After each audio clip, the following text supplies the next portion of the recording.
इस मैप को देखें। यहाँ पर है अमेरिका, जो आज के समय में दुनिया के सबसे विकसित, आधुनिक और सुरक्षा के लिहाज से एक बेहतरीन देश है। अब सुरक्षा की बात आई है, जो पुलिस और जांच एजेंसियों का काम है, तो अमेरिकी पुलिस की बात को हम समझ सकते हैं। उनसे कभी कोई गलती जरूर हुई होगी, लेकिन उनकी जो जांच एजेंसी है FBI, जैसे दुनिया की सबसे बेहतरीन जांच एजेंसी माना जाता है, उसके इतिहास में एक ऐसा केस दर्ज है जो आज तक सॉल्व नहीं हुआ है। जो केस आज भी FBI के ऊपर एक काला दाग है, जिसे इतिहास में नॉर्जेक केस या फिर नॉर्जेक कांड कहते हैं। ये उस जमाने की एक तस्वीर है जिसमें FBI के एजेंट है जो इस नॉर्जेक केस पर काम कर रहे थे, जिस दौरान FBI ने अपनी सारी पावर लगा दी थी, क्योंकि एक ऐसा इंसान जो हवाई जहाज में उड़ रहा था, लेकिन हवाई जहाज नीचे लैंड करे इससे पहले ही वो इंसान हवाई जहाज से गायब हो गया। और ये कोई कहानी नहीं है, बल्कि आज से 52 साल पहले घटी एक सत्य घटना है। तो आज की इस वीडियो में उस समय की इमेज और मैप के जरिए मैं आपको नॉर्जेक केस का पूरा इतिहास समझाने की कोशिश करूंगा कि यह घटना कब घटी थी, कहां पर घटी थी, इस घटना के दौरान क्या क्या हुआ था, इस घटना को किसने अंजाम दिया था, अमेरिका पर इस घटना का क्या असर हुआ था, इस घटना के बाद अमेरिकी सरकार ने अमेरिका में क्या क्या परिवर्तन किए थे, इस केस को सॉल्व करने के लिए FBI ने कितना पैसा खर्च किया था, और आखिर में FBI को क्या कुछ मिला कि नहीं, वो सब और इसके अलावा और भी बहुत कुछ जानने को मिलेगा आपको इतिहास के बारे में। तो वीडियो के आखिर तक मेरे साथ बने रहिए।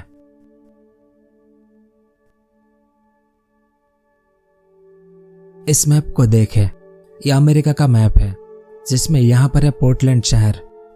तो 24 नवंबर 1971 के दिन दोपहर के समय पर एक अज्ञात आदमी इस एयरपोर्ट में दाखिल हुआ और सीधा टिकट काउंटर पर आया। अब उस समय अमेरिका में छुट्टियों का समय चल रहा था, इस कारण एयरपोर्ट एकदम खाली खाली सा था। कुछ गिने चुने लोग ही एयरपोर्ट पर दिखाई दे रहे थे। तो इस आदमी ने काउंटर पर पोर्टलैंड से सबसे नजदीकी शहर सिएटल, ये वाला शहर, इसकी वन वे टिकट खरीदी, जिसके लिए इस आदमी ने $20 कैश का भुगतान किया। यह उसकी टिकट है। और जब इसे अपना नाम पूछा गया तो इसने अपना नाम डैन कूपर अपनी टिकट पर लिखवाया, जो पोर्टलैंड से सिएटल शहर तक की थी। और यहीं से अमेरिकी जांच एजेंसी FBI के इतिहास का एक ऐसा केस शुरू हुआ जिसकी FBI ने कभी कल्पना भी नहीं की थी। खैर, तो अपनी टिकट लेकर डैन कूपर हवाई जहाज के अंदर दाखिल हुआ, और जिस हवाई जहाज में बैठा उस हवाई जहाज का नाम बोइंग 727 था, जिसमें जो सबसे आखिरी वाली सीट होती है उसमें 20 वाली सीट पर डैन कूपर बैठ गया। बाकी इसके अगल बगल में कोई भी नहीं था, क्योंकि छुट्टियों का समय था, तो हवाई जहाज में ज्यादा सवारी नहीं थी। पायलट, को पायलट, एयर होस्टेसेस मिलाकर 6 हवाई जहाज के क्रू मेंबर थे, और बाकी 36 यात्री और थे, और एक डैन कूपर, यानी कुल मिलाकर इस हवाई जहाज में टोटल 44 लोग थे। अब उस जमाने में बोर्डिंग गेट ज्यादा सिक्योर नहीं थे। बोर्डिंग गेट पर बस आपसे सिर्फ आपकी टिकट ही मांगी जाती थी, बाकी आपके पास क्या सामान है वो कोई भी नहीं देखता था। यानी उस समय आप जो चाहे वो हवाई जहाज में ले जा सकते थे। तो ये कूपर भी अपना ब्रीफकेस लेकर आ गया था, और हवाई जहाज के जिन यात्रियों ने डैन कूपर को देखा था, उनके अनुसार डैन कूपर दिखने में कुछ 40 से 50 साल की उम्र का लग रहा था, जिसकी आंखें भूरे रंग की थी, और इसने काला बिजनेस सूट पहना था जिस पर एक पतली काली टाई थी।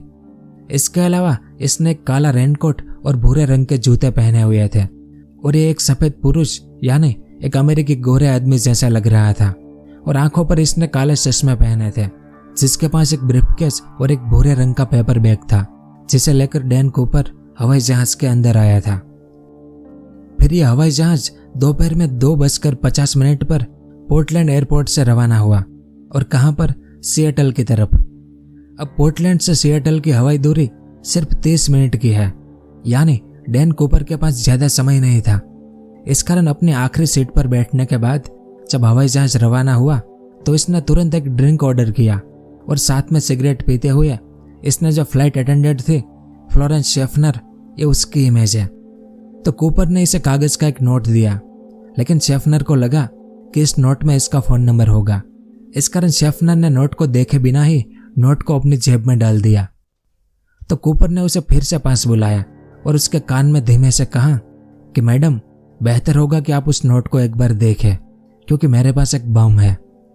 तो ये सुनकर शेफनर ने तुरंत उस नोट को खोला, जिसमें लिखा था कि मैडम, मेरे ब्रीफकेस में एक बम है और मैं चाहता हूं कि आप मेरी बगल वाली सीट में चुपचाप बैठ जाए। अब यह पढ़कर शेफनर तुरंत कूपर की बगल वाली सीट पर बैठ गई और वह नोट कूपर को वापस लौटा दी। जिसके बाद कूपर ने कहा कि बिना कोई शोर शराबा किए मेरे ब्रीफकेस को देखे। कूपर ने अपना ब्रीफकेस खोला, जिसमें शेफनर ने देखा कि 4 लाल सिलेंडरों की 2 लाइन थी, जिसके साथ तार भी जुड़े हुए थे और एक बड़ी बैटरी भी थी। तो शेफनर ने जब ये देखा तो उसे डायनामाइट जैसा लग रहा था, जो एक तरह का बम ही होता है। इसके बाद कूपर ने एक दूसरी नोट दी शेफनर को, जिसमें कूपर ने अपनी सभी मांगे लिखी थी। तो कूपर की क्या क्या मांगे थी कि शाम 5 बजे से पहले मुझे 2 लाख अमेरिकी डॉलर दो, यानी आज के समय के 1,60,00,000 रुपए से ज्यादा, जिसके साथ मुझे 2 फ्रंट पैराशूट और 2 बैक पैराशूट भी चाहिए। इसके अलावा कूपर ने कहा कि जब हवाई जहाज सिएटल एयरपोर्ट पर उतरे तो वहां पर हवाई जहाज के लिए ईंधन तैयार रखो और रनवे पर ही वो ईंधन हवाई जहाज में डाल देना। उस दौरान आप में से कोई एक फ्लाइट अटेंडेंट नीचे उतरकर पैसा और पैराशूट लेकर वापस हवाई जहाज में आ जाना चाहिए, जिसके बाद मैं हवाई जहाज के सभी यात्रियों को छोड़ दूंगा, और अगर ऐसा नहीं हुआ तो मैं इस पूरे हवाई जहाज को बम से उड़ा दूंगा। तो कुछ ऐसी मांगे थी कूपर की, जो उसने उस नोट में लिखी थी। इसके बाद कूपर ने शेफनर को कहा कि जाकर ये नोट कॉकपिट में पहुंचा दो। कॉकपिट मतलब जहां पर हवाई जहाज का कप्तान और पायलट बैठते हैं, वो केबिन। तो शेफनर ने कॉकपिट में आकर कप्तान को नोट दिया कि हमारा हवाई जहाज हाईजैक हो चुका है। कप्तान स्कॉट, ये उनकी इमेज है। इन्होंने भी नोट को देखा और तुरंत सिएटल एयरपोर्ट से संपर्क किया कि हमारा हवाई जहाज हाईजैक हो चुका है और हाईजैकर की कुछ ऐसी मांगे हैं। जिसके बाद सिएटल एयरपोर्ट ने तुरंत स्थानीय पुलिस और जांच एजेंसी FBI से संपर्क किया कि मामला कुछ ऐसा है, अगर हमने उसकी मांगे पूरी नहीं की तो वो हवाई जहाज को बम से उड़ा देगा। अब अभी तक हवाई जहाज में इस घटना की खबर सिर्फ कूपर और हवाई जहाज के क्रू मेंबर को ही थी। इस कारण कप्तान स्कॉट ने तुरंत यात्रियों को आदेश दिया कि सिएटल एयरपोर्ट पर कुछ समस्याएं होने के कारण एयरपोर्ट पर उतरने में हमें देरी होगी। जिसके बाद कप्तान स्कॉट ने लगभग 2 घंटे तक हवाई जहाज को आसमान में उड़ाए रखा ताकि सिएटल एयरपोर्ट अपनी तैयारी कर ले। जिसके बाद नीचे सिएटल में पुलिस और FBI ने कूपर की फिरौती की रकम और 4 पैराशूट का इंतजाम कर दिया था और कुछ आपातकालीन कर्मचारियों को भी एयरपोर्ट पर तैनात कर दिया गया था। लेकिन FBI ने यहाँ थोड़ी सी चालाकी दिखाई। 2 लाख डॉलर की जो मांग थी, उसके लिए FBI ने 20-20 डॉलर के नोट का एक बड़ा बैग भर दिया, जिसका वजन कुछ 10 किलो के आसपास हो गया था, ताकि अपराधी को भागने में दिक्कत हो। इसके अलावा FBI ने सभी नोटों के सीरियल नंबर भी नोट कर लिए थे, ताकि बाद में इन सीरियल नंबर से भी अपराधी को पकड़ा जा सके। और ऊपर हवाई जहाज में कूपर ने मांग की कि फ्लाइट अटेंडेंट टीना मकलो, ये उनकी इमेज है, जो शेफनर के अलावा एक दूसरी फ्लाइट अटेंडेंट थी, उसे अपने साथ बैठने को कहा कूपर ने। जिसके बाद मकलो ने कूपर के साथ बातचीत शुरू की। मकलो ने पूछा कि तुमने हाईजैक करने के लिए बोइंग 727 हवाई जहाज को ही क्यों चुना? तो कूपर ने जवाब दिया कि ऐसा इसलिए नहीं है क्योंकि मुझे आपके हवाई जहाज के खिलाफ कोई शिकायत है, मैंने ये सिर्फ इसलिए किया है क्योंकि बस मुझे शिकायत है। इसके अलावा कूपर की सभी हरकतों पर मकलो का ध्यान था। कूपर सिगरेट पीते हुए बार बार खिड़की से नीचे देख रहा था, यानी कूपर स्थानीय इलाके से परिचित था और कूपर बिल्कुल भी परेशान नहीं था। वो एकदम शांति से बातें कर रहा था। वो बिल्कुल भी क्रूर या बुरा नहीं लग रहा था और बातचीत से ऐसा बिल्कुल भी नहीं लग रहा था कि वो कोई चोर है। वो एक बिजनेसमैन की तरह लग रहा था।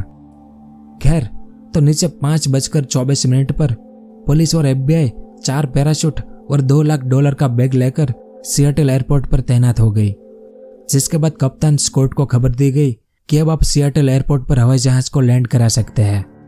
और जब कप्तान स्कॉट ने कूपर से अनुमति मांगी नीचे उतरने के लिए, तो कूपर ने कहा कि हवाई जहाज को सिएटल के मुख्य रनवे पर नहीं, बल्कि जो रनवे एयरपोर्ट से दूर हो वहां पर उतारा जाए।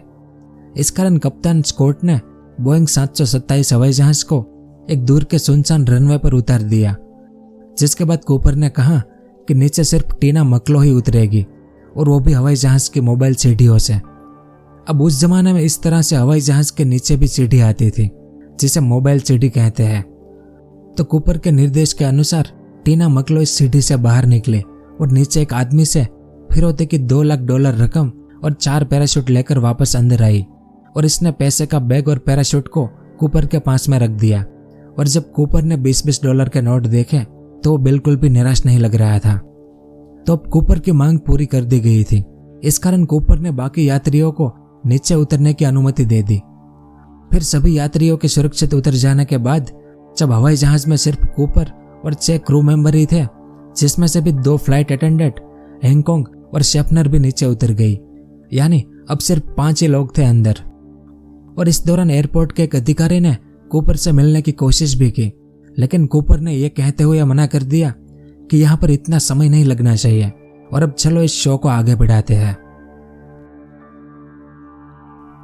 फिर कूपर ने आदेश दिया कि हवाई जहाज को सिएटल से इस मैक्सिको देश के न्यू मैक्सिको सिटी ले जाओ और हवाई जहाज को 10,000 फीट की ऊंचाई पर उड़ाना। साथ में इसकी स्पीड 185 किलोमीटर प्रति घंटा होनी चाहिए। लेकिन को पायलट ने कूपर से कहा कि सिएटल से न्यू मैक्सिको सिटी की दूरी लगभग 2000 किलोमीटर है और हवाई जहाज में पूरा ईंधन होने के बाद भी ये 1600 किलोमीटर तक ही जा सकता है। इस कारण मैक्सिको में दाखिल होने से पहले हमें किसी दूसरे एयरपोर्ट पर फिर से ईंधन भरने के लिए उतरना पड़ेगा। इस कारण पायलट और कूपर ने तय किया कि वे इस नवाडा में ईंधन भरने के लिए हवाई जहाज को दोबारा नीचे उतारेंगे। खैर, तो कुछ 7:40 पर हवाई जहाज ने फिर से सिएटल से उड़ान भरी, जिस दौरान टीना मकलो पैराशूट का इस्तेमाल कैसे किया जाता है वो सिखाने कूपर के पास गई। लेकिन कूपर ने कहा कि मुझे इसकी आवश्यकता नहीं है और कूपर ने एक और आदेश दिया कि उड़ान के दौरान हवाई जहाज की मोबाइल सीढ़ियों को खुली रख दे। लेकिन पायलट ने कहा कि लैंडिंग के दौरान ये सीढ़ियां नीचे टकरा जाएगी, जिससे हवाई जहाज का संतुलन बिगड़ जाएगा। पर कूपर ने कहा कि अभी के लिए इसे खोल कर रखे। इस कारण मोबाइल सीढ़ियों को उड़ान के दौरान खोल दी गई। लेकिन उड़ान भरने के तुरंत बाद ही अमेरिकी एयरफोर्स के 2 विमान ने इस हवाई जहाज का पीछा करना शुरू किया, जिस बारे में किसी को भी पता नहीं था, क्योंकि एक विमान इसके ऊपर उड़ रहा था तो दूसरा इसके नीचे उड़ रहा था, ताकि कूपर जब नीचे कूदे तो आसानी से पता लगाया जा सके। अब हवाई जहाज में अभी तक टीना मकलो कूपर के पास बैठी थी। तब कूपर ने आदेश दिया कि अब तुम और बाकी सभी क्रू मेंबर कॉकपिट में चले जाओ और कॉकपिट का दरवाजा अंदर से बंद कर देना। लेकिन कॉकपिट के अंदर जाने से पहले मकलो ने कूपर से विनती की कि कृपया आप अपने बम को अपने साथ ले जाएं। तब कूपर ने जवाब दिया कि या तो मैं बम को डीएक्टिव कर दूंगा या इसे अपने साथ ले जाऊंगा। इसके बाद मकलो कॉकपिट में आई और जब वो दरवाजा बंद कर रही थी तब उसने देखा कि कूपर अब गलियारे में खड़ा हो गया था और वो अपनी कमर पर पैसे के थैले बांध रहा था। यानी कूपर को देखने वाले आखिरी व्यक्ति ये टीना मकलो ही थी। क्योंकि अब कॉकपिट बंद हो गया था तो क्रू मेंबर को अब कूपर के बारे में कुछ भी पता नहीं था कि अब वो क्या कर रहा है, वो अभी तक हवाई जहाज में है भी या कूद गया है। बस हवाई जहाज ऐसे ही उड़ रहा था और ये नवाडा के पास आया, जहां पर फिर से ईंधन भरने के लिए हवाई जहाज को उतरना था, जिसके लिए मोबाइल सीढ़ियों को बंद करना जरूरी था। इस कारण आखिर में टीना मकलो ने कॉकपिट के इंटरकॉम का इस्तेमाल करते हुए कूपर से पूछा कि अब हम नवाडा में ईंधन भरने के लिए उतरने वाले हैं, जिसके लिए हमें मोबाइल सीढ़ियों को बंद करना पड़ेगा ताकि हम हवाई जहाज को सुरक्षित रूप से नीचे उतार सके। लेकिन अंदर से कोई भी जवाब नहीं आया। इस कारण मकलो ने अपनी बात को फिर से दोहराया, क्योंकि अब हवाई जहाज नीचे उतरने की तैयारी में था। लेकिन इस बार भी अंदर से कोई जवाब नहीं आया और कुछ रात 11:02 पर खुली मोबाइल सीढ़ियों के साथ ही हवाई जहाज नवाडा के रेनो ताहो एयरपोर्ट पर लैंड करता है, जहां पर FBI के कई एजेंट्स, अमेरिका की सेना और राज्य पुलिस ने तुरंत हवाई जहाज को चारों ओर से घेर लिया। और कुछ 30 मिनट यानी आधे घंटे की खोजबीन के बाद FBI ने हवाई जहाज को सुरक्षित घोषित कर दिया कि इसमें कोई भी बम नहीं है। फिर इसके बाद अब जांच पड़ताल शुरू हुई।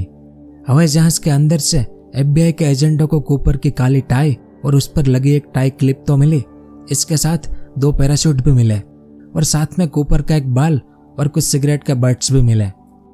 इसके अलावा पुलिस और FBI के एजेंटों ने पोर्टलैंड और सिएटल के ऐसे तमाम लोगों को बुलाया जिन्होंने कूपर को देखा था और धीरे धीरे एक ऐसा केस बनकर तैयार हुआ जो बिल्कुल डैन कूपर जैसा दिखाई दे रहा था।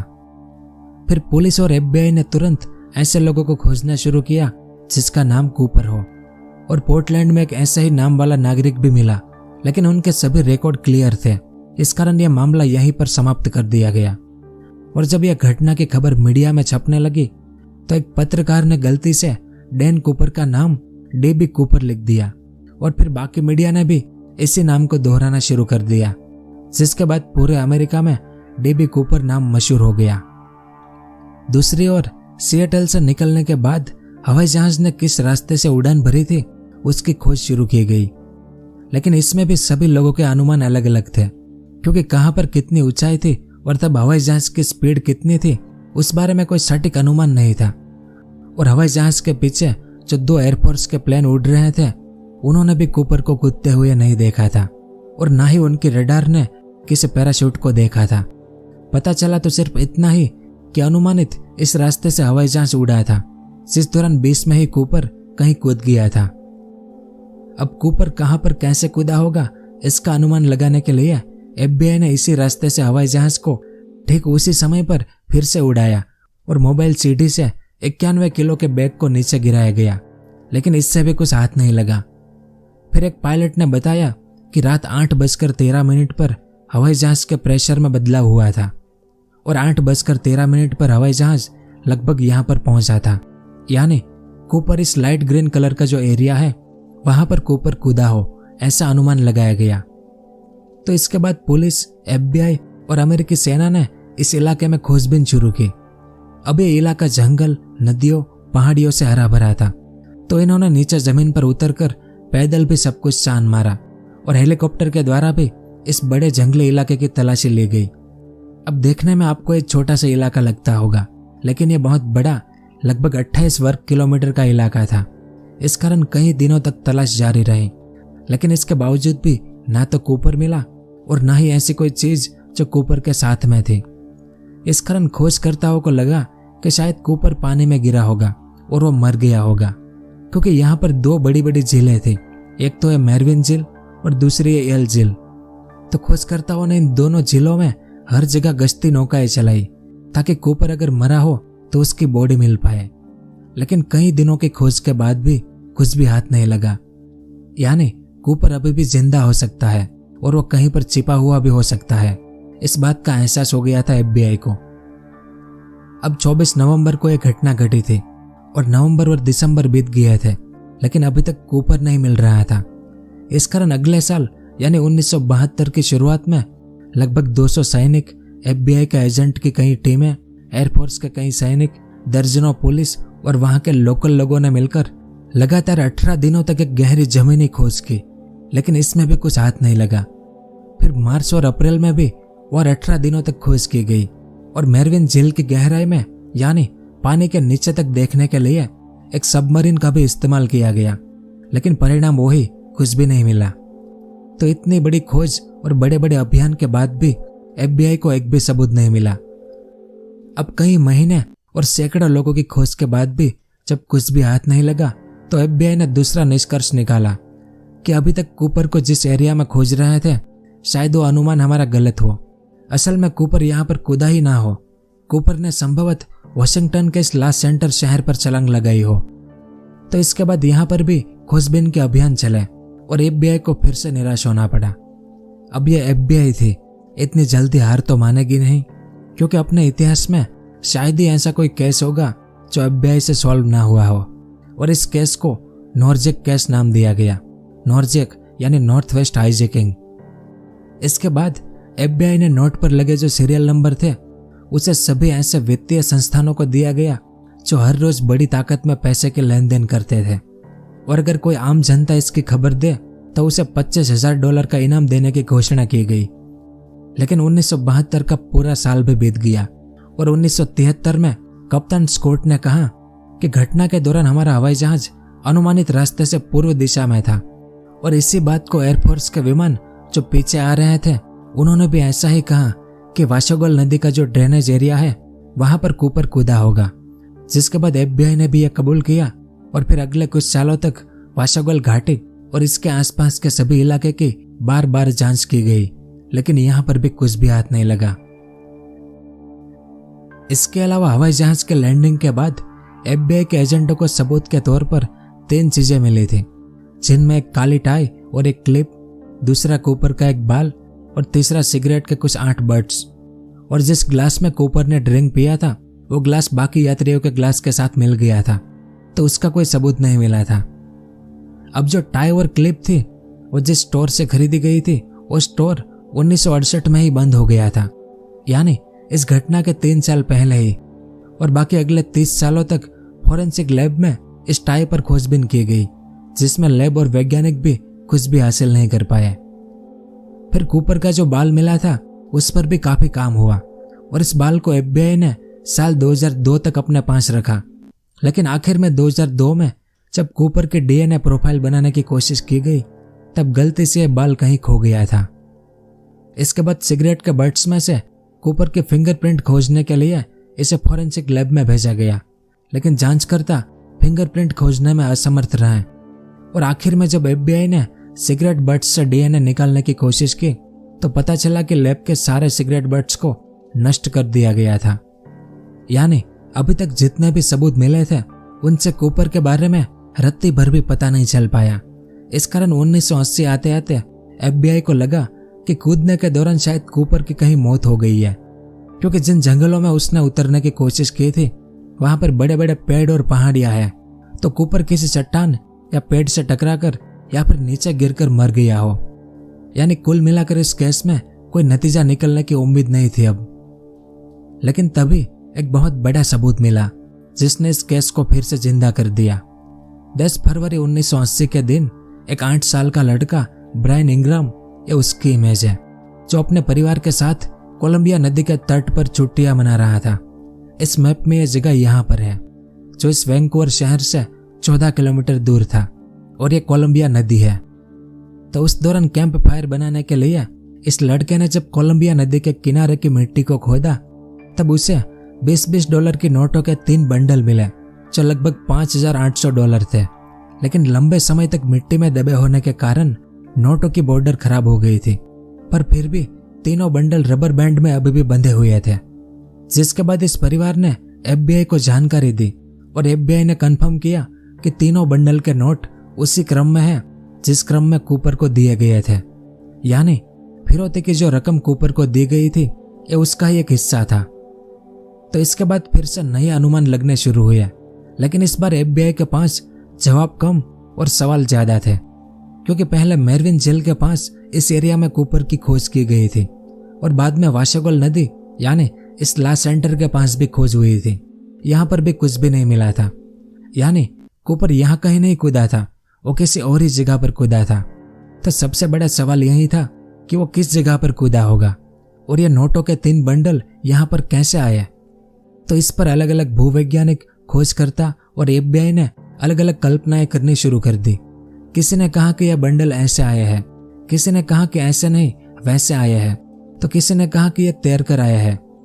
यानी इस पर काफी लंबे समय तक खोज चलती रही और आखिर में साल 2020 के अंत में नोटों पर पाए गए डाइटम के विश्लेषण से सिर्फ इतना पता चला कि ये बंडल नदी में डूबकर नहीं आए थे, लेकिन कैसे आए थे इस बात का पता FBI को आज भी नहीं है। इसके अलावा साल 1971 से लेकर साल 2016 के बीच FBI ने 1000 से ज्यादा सस्पेक्ट पर कार्यवाही की, जिसमें कुछ ऐसे भी संदिग्ध थे जिन्होंने मौत की सजा को भी स्वीकार किया था, क्योंकि कूपर का नाम इतना मशहूर हो चुका था कि कई लोग इसके दीवाने हो गए थे और इस नाम को पाने के लिए खुद को मारने तक को तैयार हो गए थे। लेकिन इस केस के दौरान कुछ मुख्य सस्पेक्ट की बात करें तो इसमें पहला था टेड ब्रेडेन। ये उनकी इमेज है। वियतनाम युद्ध के दौरान एक कमांडो और स्काई डाइवर थे और इस घटना के दौरान कई लोगों का मानना था कि यही कूपर था, जिसके बाद इन्हें गिरफ्तार भी किया गया। लेकिन एक लंबी जांच के बाद पता चला कि यह डीबी कूपर नहीं था। इसके बाद कैनेथ पीटर क्रिश्चियनसन, यह उनकी इमेज है। शुरुआत में सबको यकीनन लगा कि यही आदमी कूपर है, लेकिन इसकी हाइट कूपर जितनी नहीं थी और ऐसा दूसरा कोई प्रूफ भी नहीं मिला कि यह कूपर हो। इस कारण इन्हें भी रिहा कर दिया गया। उसके बाद जैक कोफेल्ट, यह उनकी इमेज है। इन्होंने साल 1972 में दावा करना शुरू किया कि वो ही कूपर थे और एक हॉलीवुड प्रोडक्शन कंपनी को अपनी कहानी बेचने का खूब प्रयास किया। लेकिन FBI ने जब इसकी जांच की तो ये लोगों को बेवकूफ बनाने की कोशिश कर रहा था। उसके बाद रिचर्ड मैकॉय जूनियर, ये उनकी इमेज है। तो इस केस में अगर सबसे महत्वपूर्ण संदिग्ध अगर कोई था तो वो यही आदमी था, क्योंकि कूपर की घटना के कुछ 4 महीने बाद यानी 7 अप्रैल 1972 के दिन इसने नकली नाम से एक टिकट खरीदा और एक हवाई जहाज को हाईजैक किया, जिसके बाद इसने भी कागज के नोट पर लिखकर अपनी मांगे रखी। इसने भी कूपर की तरह ही 4 पैराशूट की मांग की और 2 लाख की जगह पर इसने $5 लाख की मांग की और उड़ान के दौरान ही हवाई जहाज से ये कूद गया। लेकिन 2 दिन बाद ही FBI ने इसे पकड़ लिया, जिसके बाद अमेरिकी लोगों को लगा कि अब शायद असली कूपर पकड़ा गया। अब यह आदमी कूदने के बाद जिंदा मिला था, तभी तो FBI और पुलिस को मानना पड़ा कि अगर यह आदमी कूपर नहीं है तो असली कूपर जो भी होगा वो जिंदा ही होगा। लेकिन साल 1972 में इसकी उम्र 29 साल ही थी और कूपर तो 45 साल के आसपास का था। इसके अलावा इसने कभी नहीं कबूला कि मैं कूपर हूँ और इस पर FBI ज्यादा जांच करे इससे पहले ही एक मुठभेड़ में गोली लगने से रिचर्ड मैकॉय जूनियर की मौत हो गई, जिसके बाद असली कूपर की तलाश फिर से शुरू हो गई। इसके अलावा Sheridan Peterson, Robert Rockstro, Walter R Reka, William J Smith, Dunnell Weber, William Gosset और जॉन लिस्ट जैसे कई लोगों पर साल 1971 से लेकर साल 2016 तक जांच हुई, लेकिन इनमें से कोई भी असली कूपर नहीं था। इस कारण 8 जुलाई 2016 के दिन FBI ने घोषणा की कि नॉर्जेक केस यानी कूपर के केस को अब हमने बंद कर दिया है, क्योंकि 45 साल इस पर काम करने के बाद भी कुछ भी हाथ नहीं लगा है और अगर अब कुछ सबूत मिलेगा भी तो उसकी कोई गारंटी नहीं है कि कूपर अभी भी जिंदा हो। इस कारण इस केस को बंद कर दिया गया 2016 में, ताकि FBI दूसरे केस को सॉल्व कर सके। लेकिन पैराशूट या फिरौती की रकम पर अगर कोई जानकारी मिलेगी तो इस पर फिर से काम किया जाएगा। और जानकर आपको आश्चर्य होगा कि यह नॉर्जेक केस इतिहास का एकमात्र ऐसा हाईजैकिंग का केस है जो अभी तक अनसुलझा है, जिसे समझने में अमेरिका जैसे देश की पुलिस और जांच एजेंसियों ने अपने 50 साल खर्च कर दिए। इस कारण तो अमेरिका के लिए एक शर्मनाक घटना थी, जिसमें एक रहस्यमयी हाईजैकर अपने पीछे दर्जनों सवाल छोड़ गया था। लेकिन इस घटना के बाद अमेरिका ने अपने देश में बहुत सारे परिवर्तन किए, जिसमें पहला था एयरपोर्ट की सुरक्षा बढ़ाना। साल 1973 की शुरुआत में सरकार ने एयरपोर्ट पर सभी यात्रियों और उनके बैग की तलाशी लेना जरूरी कर दिया, जिसके बाद अमेरिका में हवाई जहाज के हाईजैकिंग की घटना पहले के मुकाबले काफी कम हो गई है। दूसरा था विमानों में संशोधन करना। इस घटना के पहले हवाई जहाज के कॉकपिट के दरवाजों में कोई भी ऐसी विंडो या ग्लास नहीं था जिससे कॉकपिट का पायलट यात्रियों को देख सके। लेकिन इस घटना के बाद साल 1972 में ही कॉकपिट के दरवाजों पर ग्लास या विंडो लगाना जरूरी कर दिया गया, ताकि कॉकपिट का दरवाजा खोले बिना ही पायलट अंदर बैठे यात्रियों का निरीक्षण कर सके। और मोबाइल सीढ़ियों में भी काफी बदलाव किया गया, ताकि उड़ान के दौरान कोई हाईजैकर इसका इस्तेमाल ना कर सके। और ऐसे और भी कई छोटे मोटे बदलाव किया गया। इसके अलावा कुछ ऐसे भी लोग हैं जो कूपर को हीरो मानते हैं, लेकिन आमतौर पर कूपर को अमेरिका के सबसे महान चोर के रूप में जाना जाता है, क्योंकि बिना किसी की जान लिए इसने पुलिस और FBI को 50 साल तक दौड़ाया, जिसके बाद भी वो पकड़ में नहीं आया। इस कारण तो अमेरिका में कुछ रेस्टोरेंट ऐसे भी हैं जो इस घटना के दिन को हर साल कूपर डे के रूप में मनाते हैं, जिसमें एक ये भी रेस्टोरेंट है। और इस दूसरे इमेज में भी आप देख सकते हैं लोगों को जो कूपर डे मनाने के लिए आए हैं। और इन रेस्टोरेंट में हर साल यानी आज भी कूपर डे मनाया जाता है। बेशक पुलिस ने ऐसे कई रेस्टोरेंट को बंद भी कर दिया, लेकिन फिर भी कुछ जगहों पर आज भी ये समारोह होता है। खैर, तो यह सब कुछ था इस वीडियो में। और आपको ये वीडियो कैसा लगा नीचे कमेंट करके जरूर बताएं।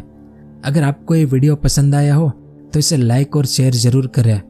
पूरा वीडियो देखने के लिए आपका बहुत बहुत धन्यवाद।